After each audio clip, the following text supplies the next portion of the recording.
Love this podcast? Support this show through the Acast supporter feature. It's up to you how much you give, and there's no regular commitment. Just hit the link in the show description to support now.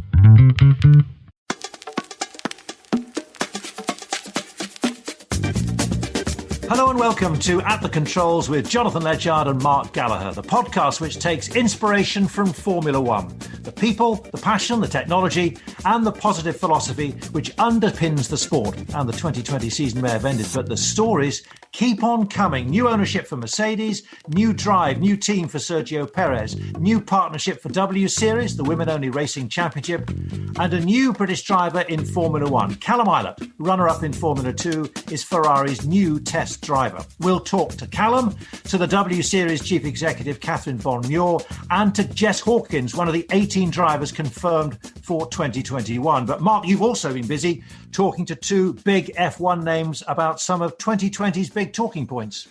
Absolutely, Jonathan. I've been doing some work with Mark Webber at this week's Black Book Motorsport Direct event online, and also with my good pal, Mika Hakkinen. Thanks to Unibet, we were working on a podcast, and he very kindly talked to me about some of his thoughts on recent happenings. So it was great to talk to them about Lewis Hamilton's domination, but also the stellar performance of Sergio Perez in claiming his first Grand Prix win. And, of course, McLaren in returning towards the front of Formula One's field with a stunning third place in the Constructors' Championship just 3 short years after they finished a lowly 9th. It's an extraordinary story and some really interesting thoughts too from Mika, as Mark's just said. But before we hear from them, what about the changes at Mercedes then? The team now owned in 3 equal parts by Daimler, INEOS and Toto Wolff, the team principal staying on in a role for another 3 years. So if you remember his comments after that recent race when he said, I need to work out with my shelf life. Is my shelf life over? Well, it's clearly refreshed, seemingly. And he's taken on this extra responsibility, Mark. Absolutely. I have to say, I think the Mercedes-Benz announcement is a pretty formidable coup by all of the parties involved. Daimler have reduced their shareholding in the team to 33%. Toto Wolff has increased his shareholding from 30 to 33%.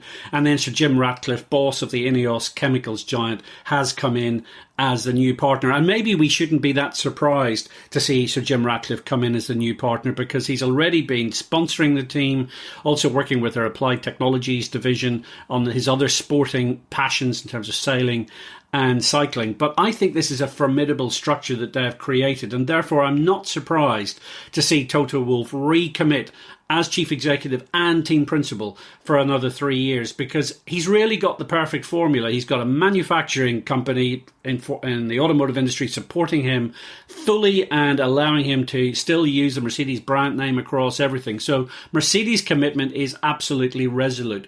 But there is now the strength of having a third partner involved. So whatever happens in the future, you have to say this is great news for the team and great news for all the staff in Brackley and Brixworth to have fresh partners coming into the team at this particular juncture. So I think really a big step forward for the team, and it feels to me like a strengthening of both Toto Wolff and Mercedes-Benz commitment to Formula One, and that can only be good news. I'm going to pick up on your use of the word strengthen there, because I wonder if Red Bull Racing feel the same way, because far from being left on the scrap heap in Formula One, Sergio Perez finds himself partnering Max Verstappen next season, which means surely a realistic prospect of challenging for race victories and who knows, maybe even the championship, if the team can find some answers to the Mercedes competitive advantage, surely. It's got to be one of the best news stories we've seen in recent times, isn't it, Jonathan? To see a driver like Sergio, who's been around and he's been kind of part of the furniture for such a long time, and after 190 Grand Prix, he wins his first race. He wins his 190th Grand Prix in Sakhir in Bahrain. And yes, perhaps it was gifted to him somewhat, but he was there, he took the opportunity, and what a brilliant result that was. And it's whether that tipped the balance or not, we don't know. But the fact of the matter is this announcement from Red Bull Racing is just amazing for him. And I'm personally, having been to the Mexican Grand Prix many times, I've seen the look on the fans' faces when they realise that their hero has really no prospect of winning a Grand Prix. So for the Mexican fans, they will be absolutely euphoric about this news, and there will be huge excitement when it comes to the Mexican Grand Prix in 2021. Now, I've been talking to Mark Webber, and I started really by asking Mark about the other man of the moment, I suppose, really in Formula One, Mr. Lewis Hamilton, 7 times world champion, and asked Mark really what he thought about Lewis's formidable domination of Formula One and whether, in fact, he really does get all the credit that he deserves for his success. I think from his colleagues and the industry as a whole, I think that we know that it is an extraordinary achievement. Could it get even more, I suppose, credit externally? Maybe yes, because people want to keep mentioning the car and the sort of the technology that he has at his disposal. But ultimately, as we know, mate, the best people want to work with the best people, retention of staff, the right culture, and he's a bit of he's the embodiment of that sort of the consistent work ethic that he turns up with the right body language, and he always delivers. Ultimately, when you've got someone like that in the car, even when it's not quite going well for them in the build-up to certain Grand Prix, I'm talking the last 5 years now, not just particularly this year, but he always seems to manage to jag something out very special. So very, very dependable, very consistent, and deserves absolutely everything he gets. It's been a special year for him, and he wrapped it up in Turkey in such Hamilton fashion. It was like a bit of a slow kill, really. He just sort of followed them around the first part of the Grand Prix, watched everyone else crumble with decisions around pit stops, and he just said, well, I'm just going to do this, and he closed it out brilliantly. So, very, very special guy, and next year will be very strong for him as well. Pretty extraordinary that he's out of contract.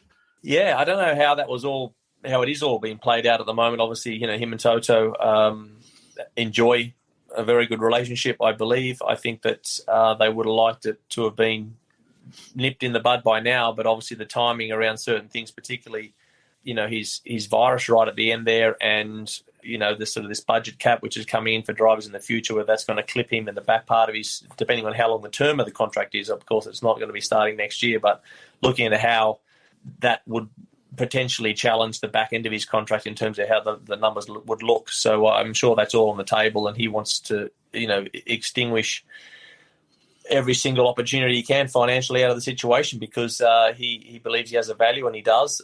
He brings a lot to the sport. He brings a lot to Mercedes. He is box office, and he wants that to be recognised. How much of a factor do you think it is for Toto that he was able to drop George Russell into Lewis's car, deputise for him, and I mean, whether they have a good relationship or not, that's bound to affect to some extent the balance in terms of the negotiation. Absolutely, I think that was.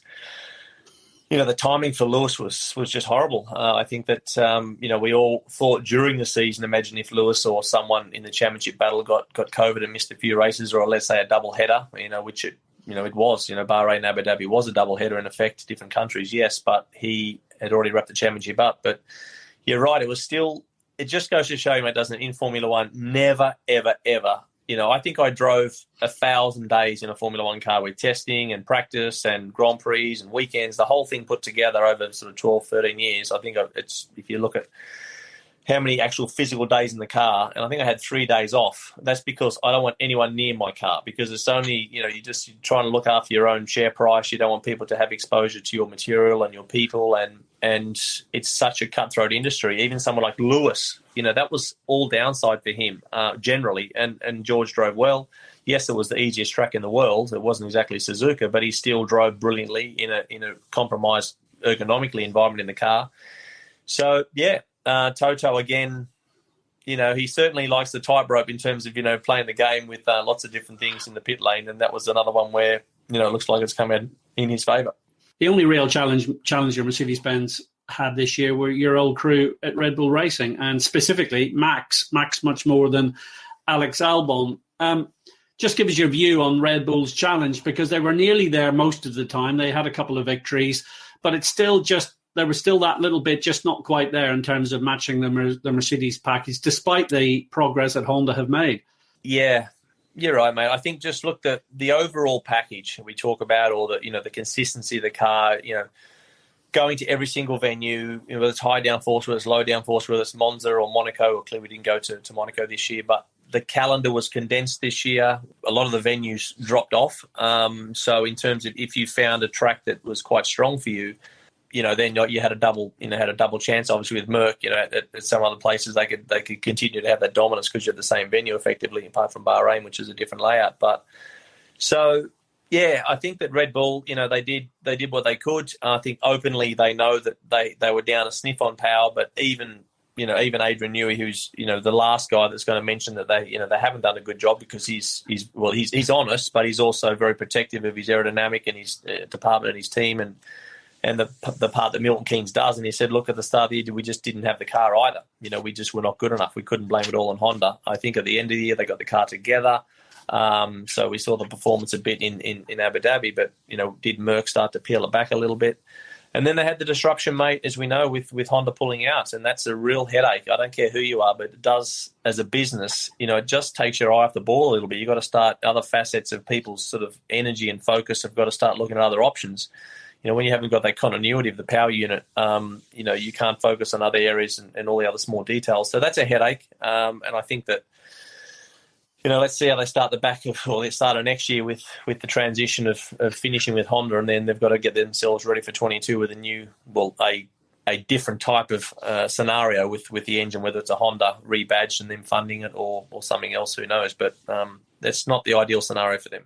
Now, the fact that after 190 tries, Sergio Perez finally nicked a win in Sakir, and I think the whole of Formula One were delighted to see Racing Point and Sergio get that. I mean, a very emotional moment for him, and I suspect if nothing else better ever happens in his sporting career, that is the pinnacle. An extraordinary story. Yeah, I think you're right. We're all happy for him. He has driven some really special races this year. The car has been quick. I think that he's led the team well. We've seen a lot of chances where Lance has showed some potential, which is a horrible word, but that's why these Grand Prix are nearly 2 hours, because it's hard to close them out. And you need that level of consistency over a long period of time in a Grand Prix on Sunday afternoon or night or wherever you're racing. So that's why I sort of make the analogy it's a bit like Test match cricket, or it's about 5-set Grand Slam tennis. You can have, a short format of cricket. You can have a short format of 3-set tennis, but Grand Prix racing still just flushes that last part out. And Sergio has, had so many special events this year where he's driven so well on Sundays. Also some good qualifying, mind you. Had a little bit of tough reliability, but, it all came together. He was last at the start of that Grand Prix in the first sector, got nailed by Leclerc in turn 4, but just come back brilliantly, and we're all stoked for him, mate. And great for the market too. I mean, Mexico's been a really great, promoter of Liberty in terms of that, working with them, going to that region for the first time. So that's been great. So I think we need him on the grid next year, and who knows where it'll be, but it might be Milton Keynes. I think it's fair to say, isn't it, Mark, that there was no guesswork on Mark Webber's part there. He knew Sergio Perez was definitely going to be alongside Max Verstappen for next season at Red Bull. Well, one of the downsides of a podcast is you couldn't see the smile on Mark Webber's face when he said Milton Keynes. And I was just imagining, the fact Sergio Perez is going to have to go to the glamorous destination of Milton Keynes to ply his trade going forward. So, yes, I think you're absolutely right, John. I think Mark Webber was fully aware of the fact that that's where Dr. Helmut Marko and Dietrich Mateschitz and Christian Horner were thinking of placing their bets for the driver to partner Max Verstappen next season. Fantastic news for Formula One, it has to be said. Now, let's just move on to talk about McLaren, because there's no doubt that much to the disappointment of Racing Point at the last race, McLaren overtook them and finished third in the World Constructors' Championship. And this felt like a real victory, I think, for Zak Brown, for Andreas Seidel, and for the board of directors of McLaren, who went through a very tough time just a few years ago and finishing ninth in the World Championship in 2017 and now rising to finish third. So when I spoke to Mika Hakkinen, I started really by asking him about the success achieved by his former team, and you can imagine he's pretty delighted. Definitely. And if you look the results, if I'm correct that way, when we had a first Grand Prix this year in Austria, I think, if I remember correctly, Lando was third. And the way the season finished, I think the performance what the McLaren did over the year was a great development all the time, improving the car. So the consistency is there, and this consistency can bring the results and development for the team.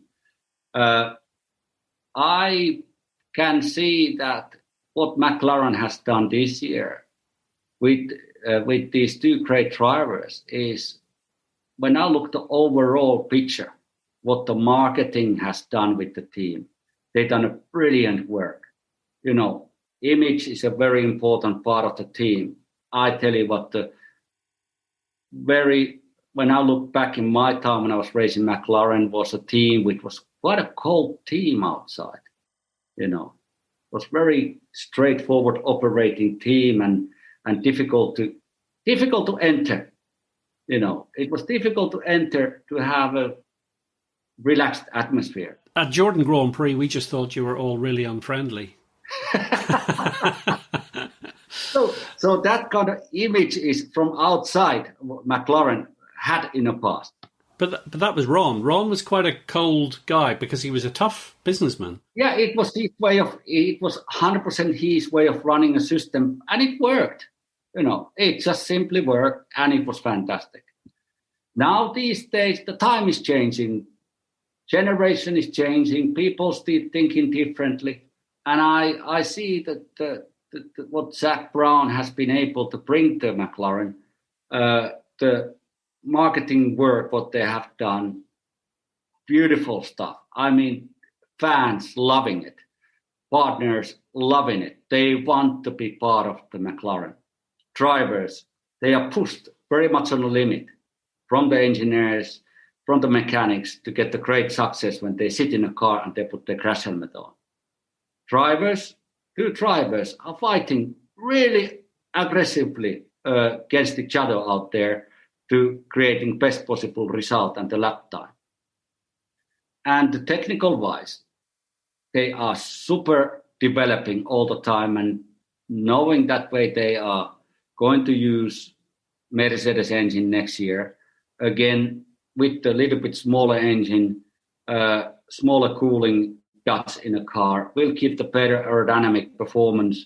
So there's a lot of little details what looks great in the future. But this year, definitely, all those elements put in together, not just the result on the black and white end of the day after the season, it definitely looks brilliant looking back down in a few years ago.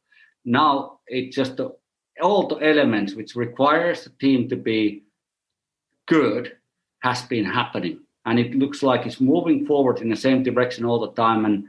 And knowing Zak Brown's energy level, what he has to run the team, I know it's going to go in the right direction. It's absolutely mega. Let's move on to talk about Valtteri. Your good friend, a fellow Finn, you've been involved with his career.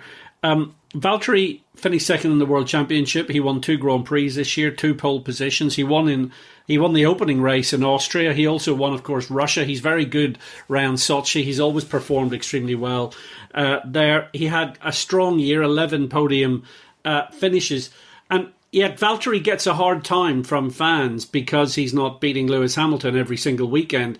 It's quite difficult, isn't it, Mika, to communicate just how quick Valtteri is. He has out-qualified Lewis this year about 1/3 of the time.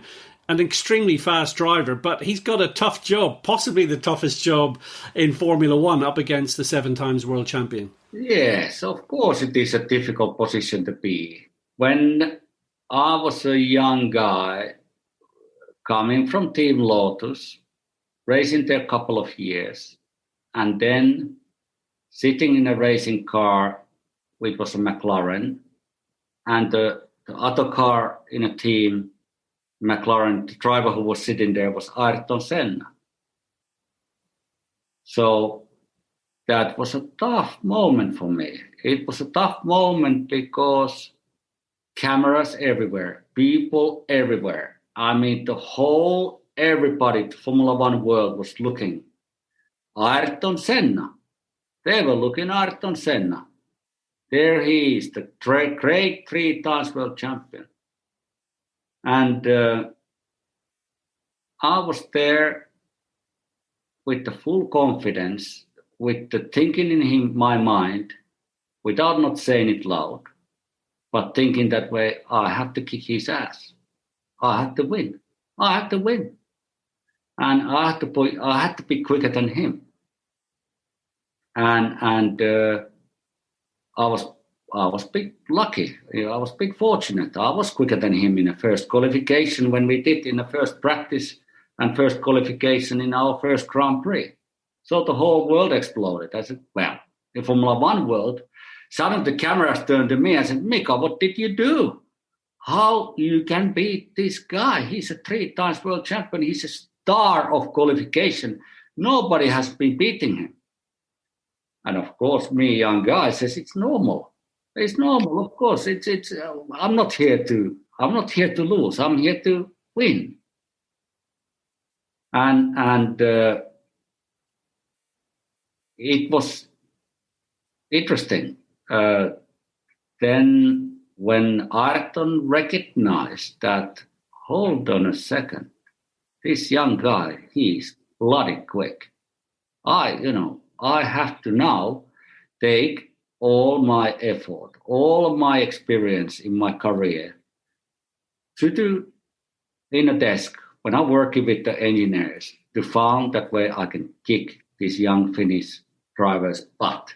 That way I can beat him, because it's no way I allow him to be faster than me. So that's what he did. He used every possible trick, what he ever has collected in his career, to be faster than me. And it worked. I did last 3 Grand Prix with him, and I had some mechanical failures. I'm pretty confident I could have beat him in second Grand Prix. What I did with him was in Japan, and I'm confident I could have beat him. But I had a brake failure in a qualification or something like this.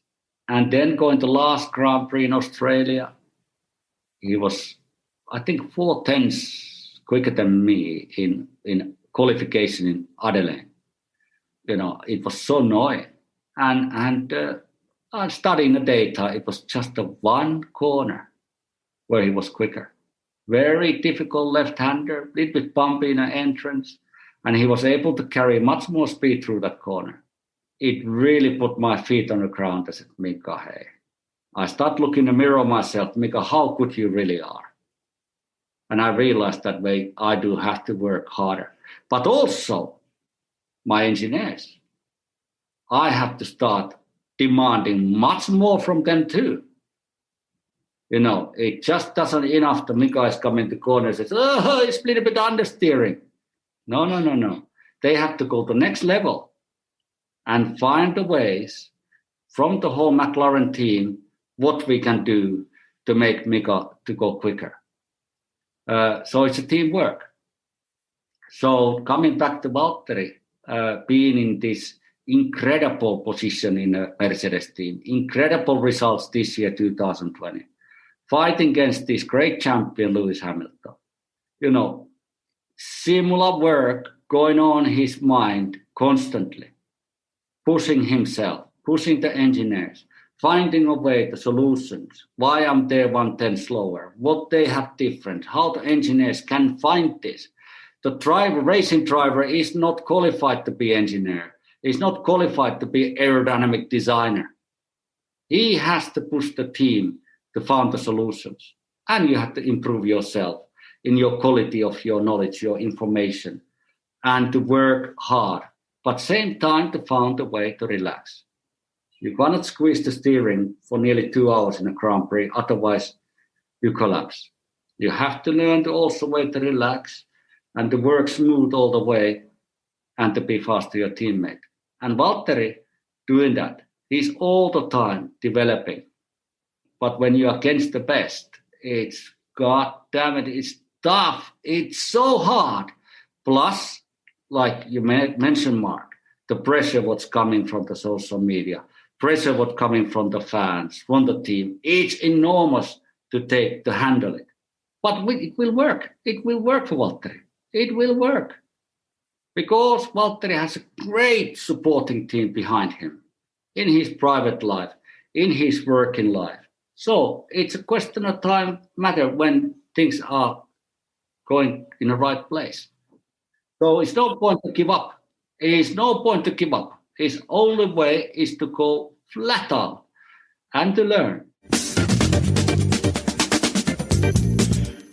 Now, perhaps not surprising to hear Mika Hakkinen being so supportive of Valtteri Bottas, but I think we all are a little bit guilty of being critical of Valtteri, and yet we all know that he's up against the most formidable talent of a generation, and he clearly does a sterling job. Otherwise, Mercedes-Benz wouldn't keep re-signing him as they keep doing. We know Toto Wolff, and indeed we know James Allison from our previous podcast, very happy with the structure of that driver lineup and the way in which they both perform. Still to come on the show, we'll be talking to Ferrari's newest recruit, Britain's Callum Ilott, announced as test driver alongside Charles Leclerc and Carlos Sainz. So 2021 promises to be a big year for him. And the same goes for W Series and their CEO, Catherine Bond-Muir, who, as you're about to hear, was reduced to tears when COVID wrecked her plans for 2020. The momentum of 2019's debut year as a women-only racing series lost as the season was called off. And the drivers like Jess Hawkins, who we're also about to hear from, were left scratching around trying to make a living. But W Series will be back with a bang next year. The series has recently announced an 8-race calendar in a new partnership with Formula One, which means they'll be on the support bill at venues like Silverstone and Spa, Austin and Mexico. So as Catherine and Jess have been explaining, plans for the series to be bigger and better in the future are back on track. It is unbelievably exciting. Look, what's happened for W Series is that in our second year, we're going to be racing on the largest global motorsports platform. And so it doesn't really get much better than that. So we are, so excited by it. But now what we see is between now and our first race at the end of June is we've got a huge amount of work that we've got to do, to make sure that we have a perfectly produced motor racing series. And, what we've got to do is have as high quality racing as we had in our first year, but also be able to deliver a great experience to the fans actually at the Formula One events. How easy and how accessible did Formula One make it for you to say, yep, come on board, this is what we want? Well, we've been speaking to Formula One for a couple of years. So in 2020, we were supposed to have a couple of races with them in Austin and Mexico. So obviously the conversations have been happening for quite a long time. And I think that conversation developed significantly in the last few months. They made a step change from thinking, let's just have a couple of races with Formula One to saying, well, we will host you for all of your races next year if you want. So very much the hashtag We Race as One. It includes, as you would say, diversity, but also inclusion now very much on the agenda. After, dare one say it, the sport has dragged its feet for quite some time, wouldn't you say? Well, I'm now chair of the EDI Committee for Motorsport UK, so I'm really at the forefront of what is happening in the UK at this. And I think it's important to look forward and see what we can be as a motorsport rather than to look back and say, motorsport is incredibly male and pale. Let's see what we can be in the future.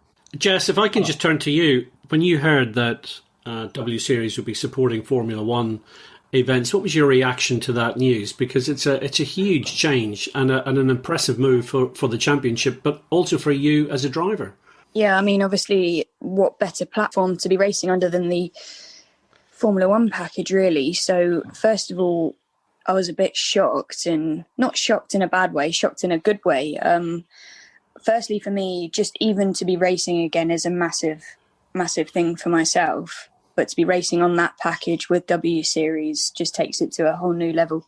Now, for the benefit of our listeners, Jess, just talk us through your career, why you got involved in motor racing, how did that evolve, and just talk us through a little bit of how your career developed until you arrived in W Series. So I started when I was 8 years old. I started karting.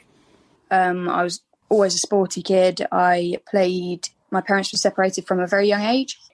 Every other weekend I used to go and play different sports with my dad. And one day there was this go-kart track in the distance and I begged him to let me have a go. Luckily for him, I was too small at the time, but we went back 6 months later and they'd moved the height restriction down, much to his despair, actually. But I had a go and I fell in love with it straight away. I literally gave up all my other sports and that was that, really. And it's become my life ever since and I wouldn't change it for the world, really. But budget always was an issue for myself and it really came to a head when I was about 15. So prior to W Series, I'd only ever had one full season of car racing. And before W Series, I didn't race for 2-3 years, something like that. So I'd gone off into the stunt direction because that's more where my career took me. And I, instead of, having to pay for drives, I was being paid to do the stunt work. And I really enjoyed it. And although it wasn't racing, it was a very, very good substitute. And it was only W Series that really gave me that second opportunity to go racing again. Catherine, if I can turn to you, it's really interesting to hear Jess talk about the fact that she hadn't raced for 2 or 3 years. And as we know, Alice Powell had a big gap in her career. And I'm sure throughout the field, there has been other examples of these women drivers unable to find the budget to go racing. To what extent have you, as chief executive of W Series, found that the corporate world likes to talk the talk about supporting diversity and inclusion, but doesn't actually, walk the walk? They don't actually deliver the goods when it comes to the funding, which, quite frankly, to me seems ludicrous, because what could be a better story for a major corporation to be involved in than actually promoting women through to top-level motorsport? I think if in the last few years, if you look at the funding going into women's sport in comparison with the men's, it is paltry, the amount of money that is going in. I think some of the major brands are starting to redress that. Both Nike and Adidas have made big investments into women's sport. I think that a lot of the conversations that we're having now, we are having because those brands believe that they need to start supporting women's sport. We're a very young sport, and the brands, I think, are engaging with us because they want to join us on our journey of promoting and widening the participation of women in motorsport. We hopefully will be announcing some, really good sponsorships in the next few months. But let's wait and see. So what is the message that you bring to companies when you talk to them about W Series? If we were to give you a platform for a minute to talk about what are the strengths that W Series can bring an organisation, because I think it's so important that companies really do think about the opportunity that your initiative has brought. Well, W Series has a global mission to promote equality and encourage more women to participate in motorsport. And that is a mission that spreads across the world. So for brands coming to sponsor us, they are joining themselves on that mission and therefore really are walking that walk of, diversity and equality, instead of, as you saying, people saying that they are involved in it.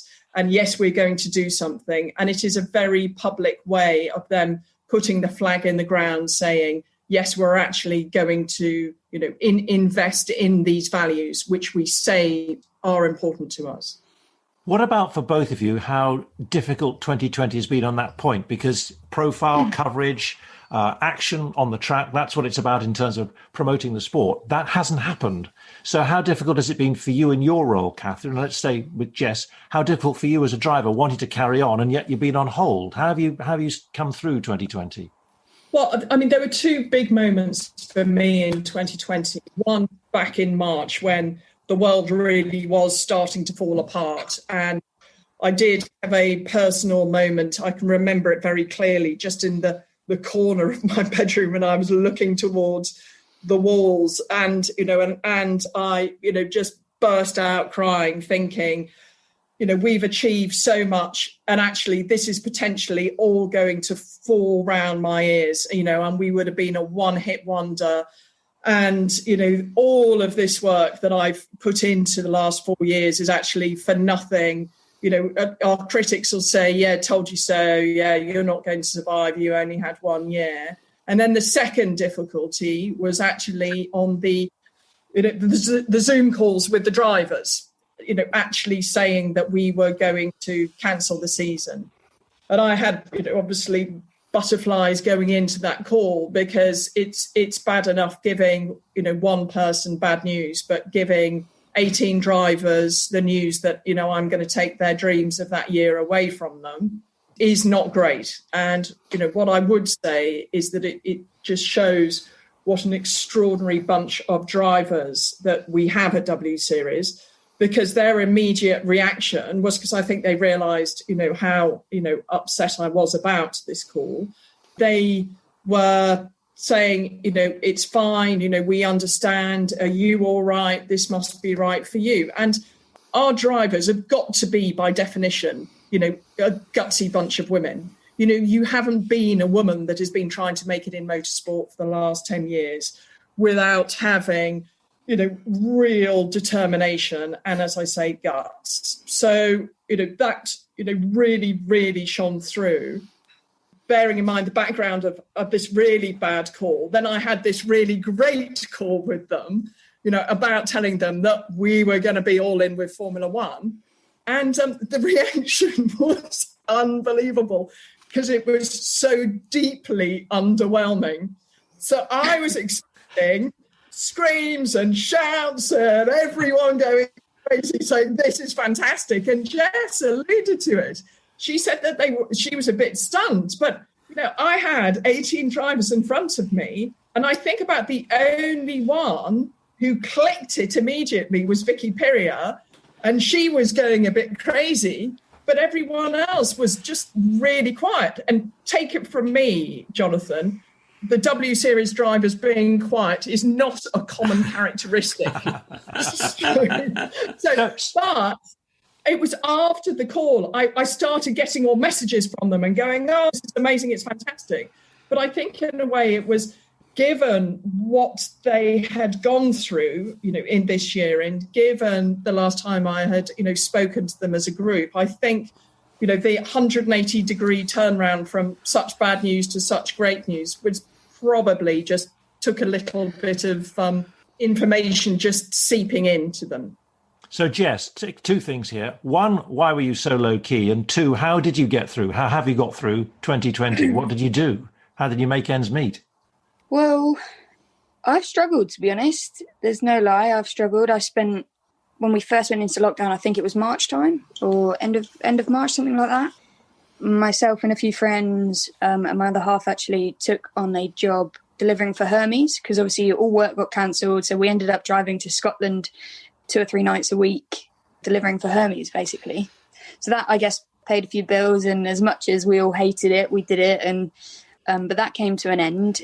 I'm not going to lie, I spent a month or two really struggling with lockdown and, what if that's it? And what I had so many questions and what ifs in my head that I've found it really tough.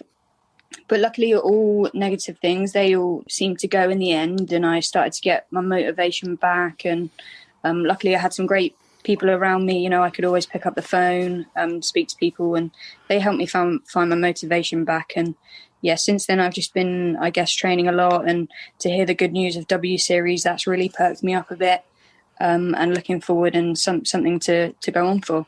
I know this is before a wheels turned in anger in 2021, but having missed racing clearly so much, however fast you were driving your delivery vehicles for Hermes, I won't ask whether you obeyed the speed limits and whether you're racing or not. But in terms of where your ambitions lie, Jess, once you get racing again, come June, and hopefully everything will somehow be seeing something like racing normally, where do you see W Series fitting into your career trajectory, as you might say? What's the end goal? Do you know what? It was really, obviously, it was a massive blow for everybody. And we all understood why W Series had to, kind of draw the line under 2020. But for me, it was most frustrating, I think, because I'd made such huge progression over 2019. I don't have the facility to do much or any testing in between seasons. And I thought that, right, if I go straight into 2020, I'm going to start where I left, basically. And because we've had such a long break, I feel like that may have hindered me slightly.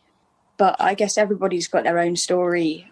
But if I can start where I finished off last season, I think I should be very happy with myself. I know that a few others are out testing quite a lot.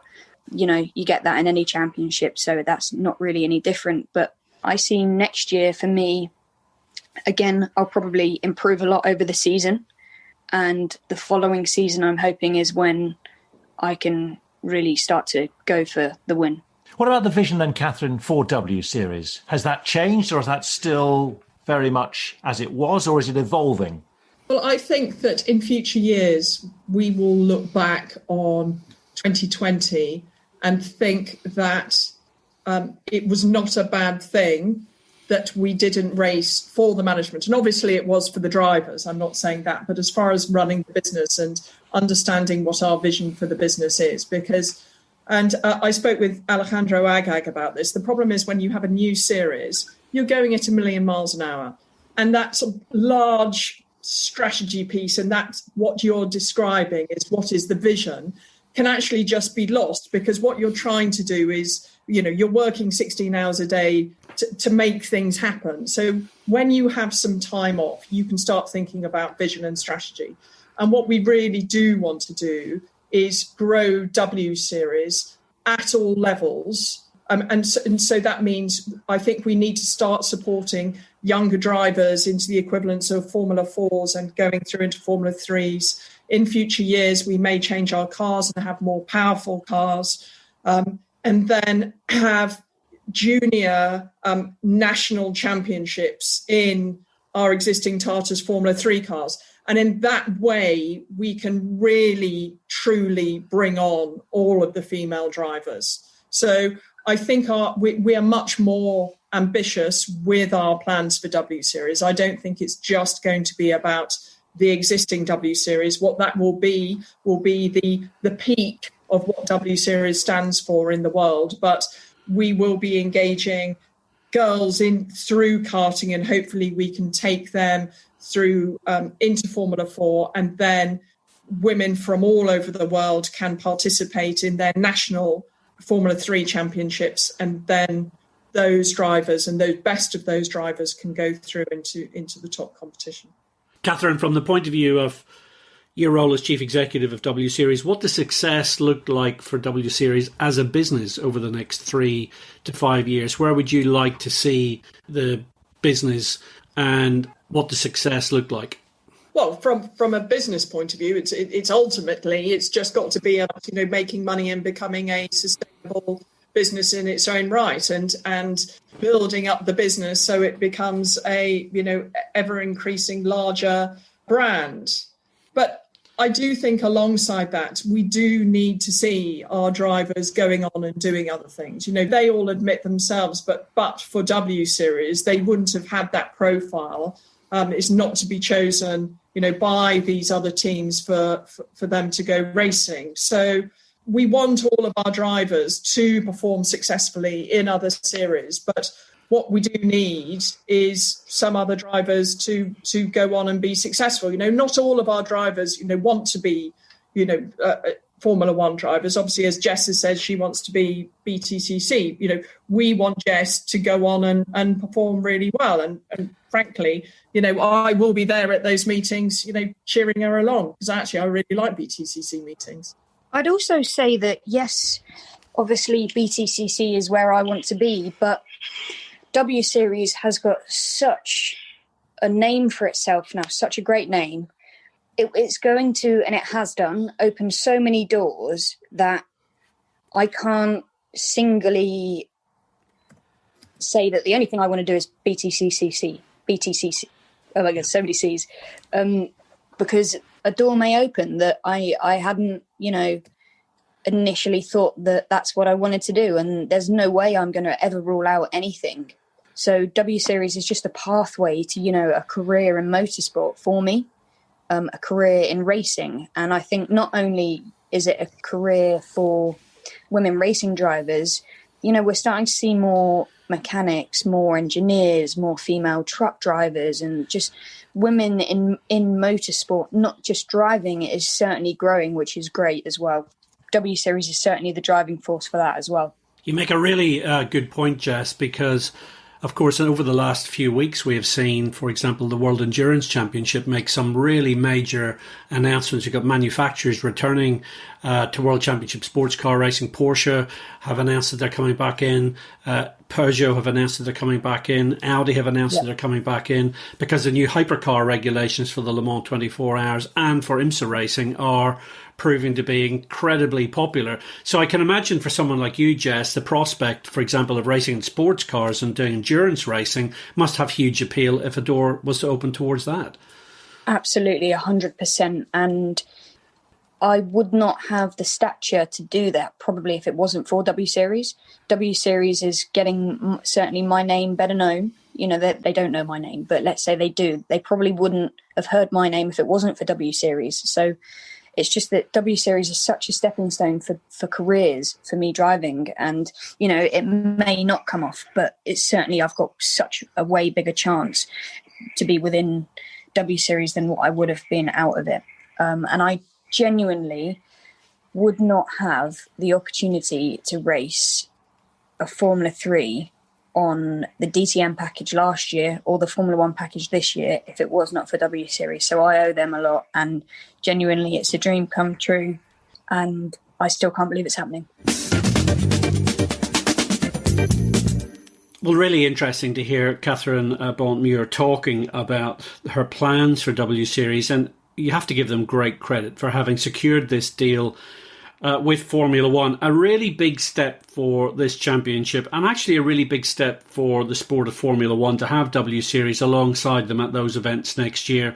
And really then, I think, fascinating, Jonathan, to talk to a driver like Jess Hawkins and to really hear about the way in which W Series is turning out to be transformational for her career. Frankly, if it didn't exist, she wouldn't be racing. And I suspect that applies to most of the women who'll be on the grid next season. So a great opportunity for all of those women to really show their capability in front of the Formula One media, the Formula One teams, sponsors, who knows, the driver academy scouts who are out there as well. And Catherine Bond-Muir really to be congratulated for the work that she has done despite all the trials and tribulations of not being able to race in 2020. Do you think the series has benefited in a way from what has happened in 2020, in a way which has taken it in a different direction and also given it renewed impetus? The Black Lives Matter movement, the We Race as One hashtag, that whole environment has changed the way a lot of people consider sport and particularly, say, women in sport.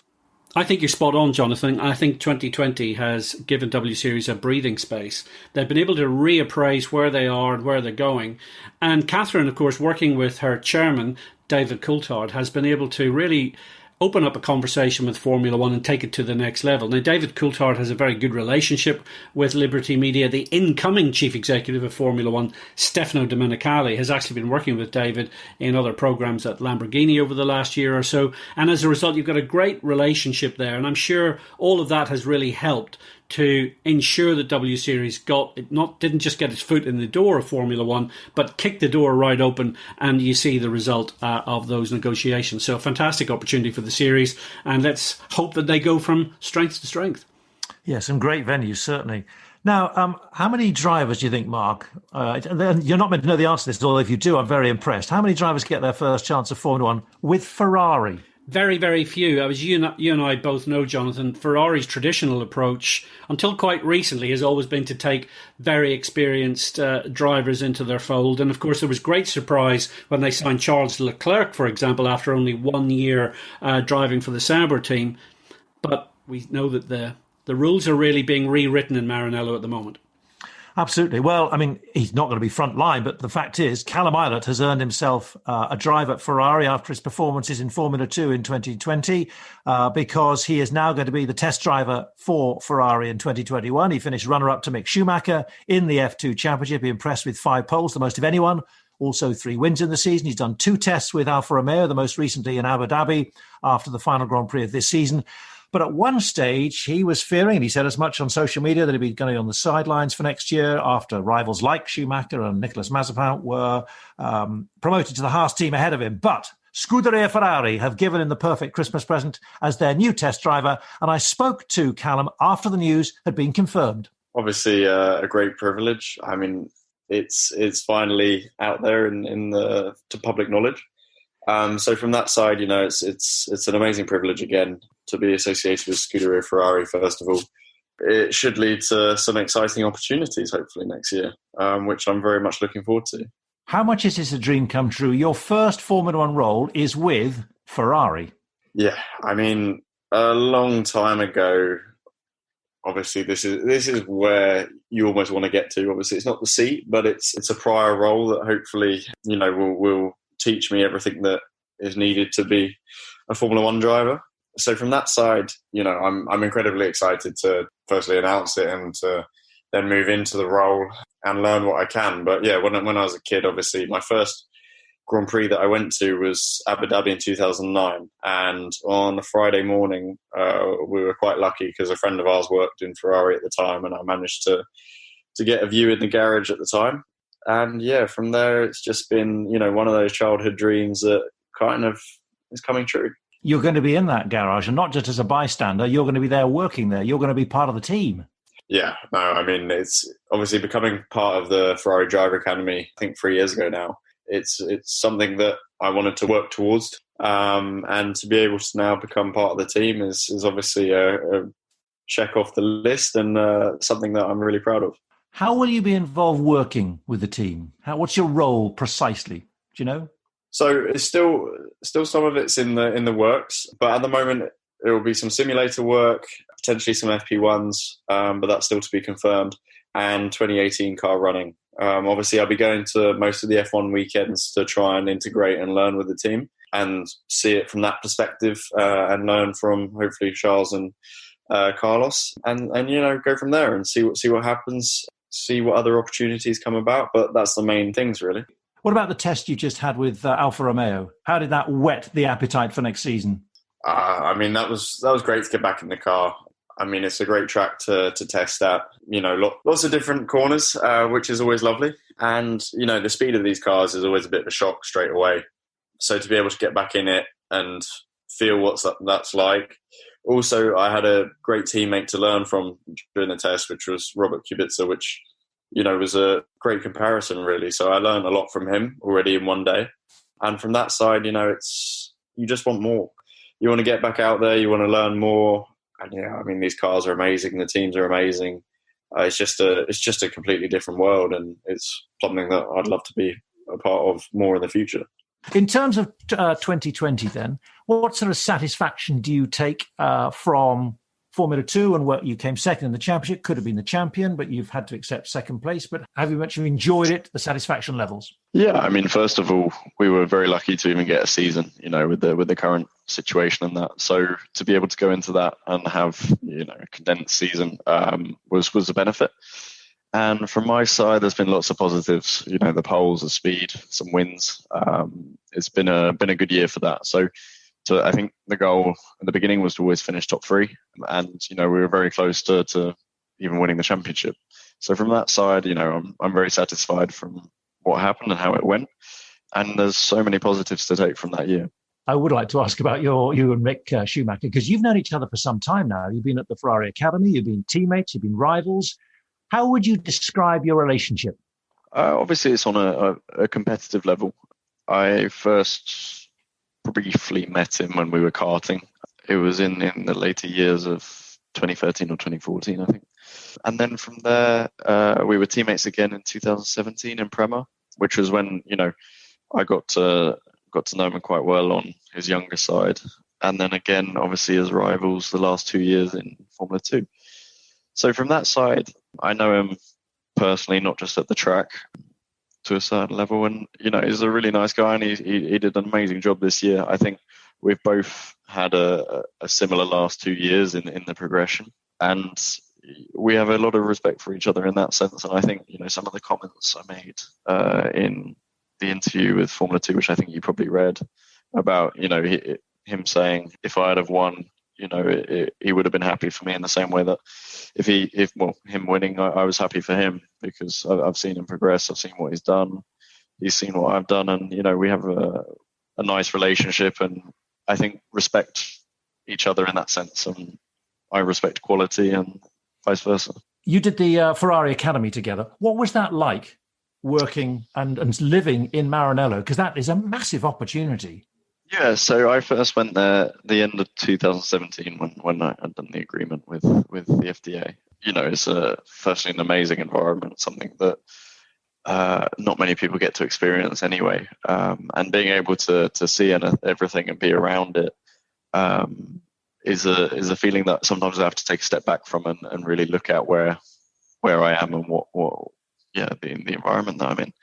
So to be able to go and do that, and then be in a racing driver's environment, surrounded by people in the same pathway as me, and you get to learn different ways of working. You get to see how it is to be a racing driver from other people's point of views, because normally you're very just limited to what you've done and what you've seen. So to be able to be around that and share that between many drivers was good for me, and I enjoyed it a lot there. You know, it's been a bit different this year because obviously with COVID it's not been easy to travel as much, and we had to do a lot of things remotely. But for the year and a half, 2 years that I was there and based there, it was very beneficial to me.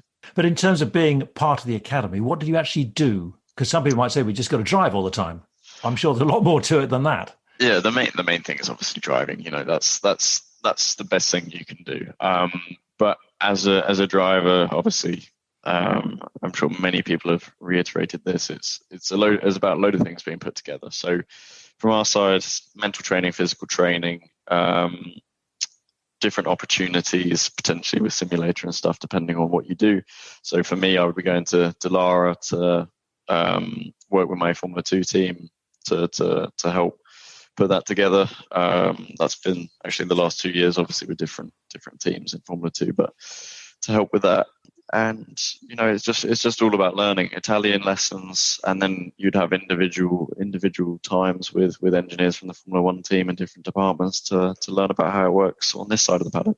You say you're not from a motorsport background, but that hasn't stopped lots of people, including you, pushing all the way up. Who was your inspiration, and who was someone you looked up to as you were growing up, and Formula 1 or motor racing became your passion? So I started at Rye House, which on the year that I started, I believe Lewis took his first year within Formula 1. So he was the one I was watching at the time, because, you know, on the Sunday after the race, everyone would be in the upstairs part of Rye House watching, you know, Lewis go ahead and try and take the win. So from that side, he was the one at that time. And then obviously as I learned a bit more about motorsports, I learned, you know, a bit more about the history, and Ayrton and Michael were probably the ones that you heard the most about and the most inspirational. So from that side, I think it's a very standard answer, but there's reasons why everyone says that.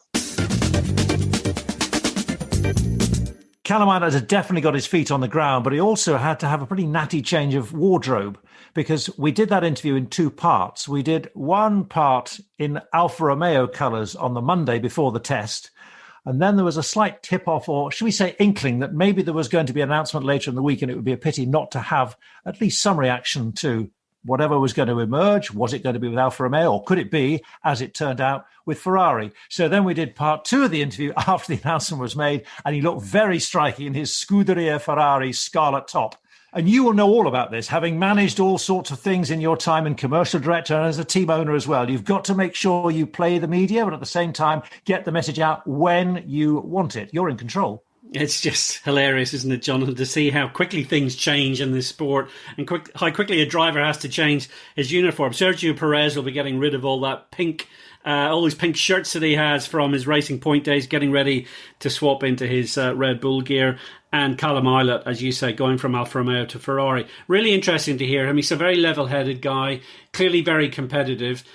I get the impression he's, on the one hand, delighted to be announced at Ferrari, but probably quite fundamentally disappointed that he's not racing in Formula 1, because he's clearly just so anxious to get behind the wheel again. But if he's patient and also recognises that the road to the top is never a straight one, it's very seldom a straight road to the very top of our sport, I'm sure his time will come.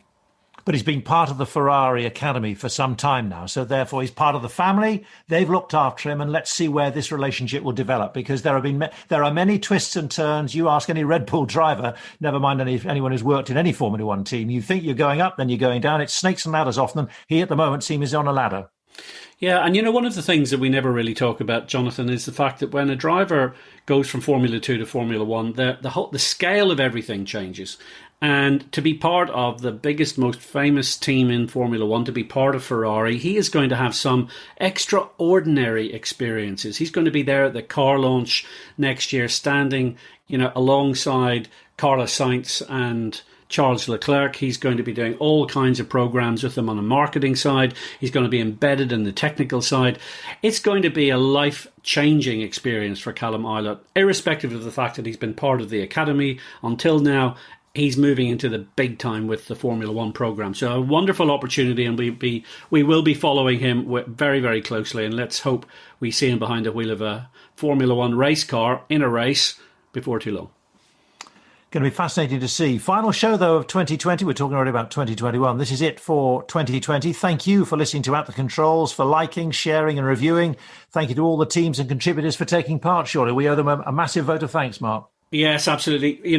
When we started out on this path at the beginning of the year, pre-COVID, it has to be said, this wasn't a COVID-inspired podcast, but we fortuitously decided to do this. Thank you so much to you, Jonathan, for your hard work this year, and to the unseen and unheard producers, to Chessie and Claire, who've put up with all of my inadequacies as a presenter and made us all sound tremendously good as the season has gone on. It's been great to have all of them, and thanks to all of you, to all of the listeners, for your support and your feedback and the messages that I've received during the year, because all of that is really taken on board and helps us to frame the kind of content that will take us forward. And here's to motor racing as we'd like it in 2021. Mark, Chessie, Claire, thank you very much indeed. Thank you again for all your comments and constructive criticisms. They're always welcome.